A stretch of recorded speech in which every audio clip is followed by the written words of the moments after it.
peuple de Dieu.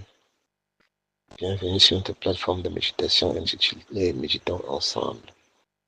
En ce mardi 14 juillet 2026, l'Éternel nous attire dans sa présence par le texte de 1 Roi 11, verset 6. Nous prions. Dieu de grâce plein de bonté. Je te rends grâce pour ce jour merveilleux que tu nous donnes de voir la lumière et d'être, Seigneur, debout, vacant, chacun à ses occupations. D'un éternel notre Dieu, donner à chaque personne sur le son de ma voix la capacité et la grâce d'écouter ce message, Seigneur, et de se laisser pénétrer et transformer par lui pour le salut de son âme et pour celui de la multitude au nom de Jésus-Christ. Amen. Je lis pour nous dans la Bible version Louis II, 1 Roi 16, verset 6. Et Salomon fit ce qui est mal aux yeux de l'Éternel, et il ne suivit point pleinement l'Éternel comme David son père. Amen. Bien-aimés, nous connaissons tous qui est le roi David, un homme respecté et honoré de tous, de son temps et aujourd'hui même encore. À sa mort, Salomon, son fils, a été choisi pour diriger le peuple et continuer l'œuvre de Dieu. Par ce message, le Seigneur veut que nous comprenions plusieurs choses très importantes en tant que chrétiens ou serviteurs de Dieu.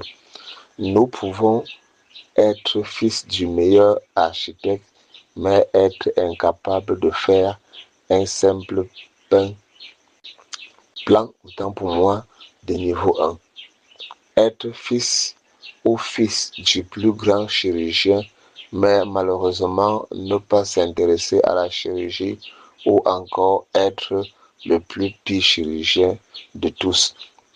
Être fils d'un grand homme d'affaires, mais être un nul dans les affaires. Avec ce verset, nous apprenons également de l'attitude de Salomon.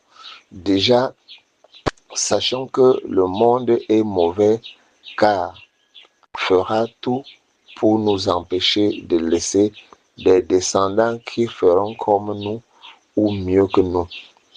Salomon n'a pas suivi les traces de son père, il a fait ce qui est mal aux yeux de Dieu. Mais, dit la Bible ce jour, on se demande bien comment cela a pu arriver. C'est une réalité que vivent beaucoup de grands hommes partout dans le monde. Bien-aimés, ce verset est un enseignement pour tous, une mise en garde pour nous chrétiens ou serviteurs de Dieu. Nous voyons beaucoup de pasteurs engagés avec le Seigneur, mais avoir des enfants voyous, d'autres avec des femmes infidèles. Nous ne pouvons qu'implorer la miséricorde du Seigneur sur nous qui avons accepté de le servir, que ce soit en tant que homme de Dieu ou en tant que politicien ou en tant qu'homme d'affaires et j'en passe. Il n'y a souvent personne pour nous aider à porter réellement le fardeau, car l'ennemi va toujours vouloir tout faire pour empêcher l'œuvre de Dieu de continuer dans ces différents domaines.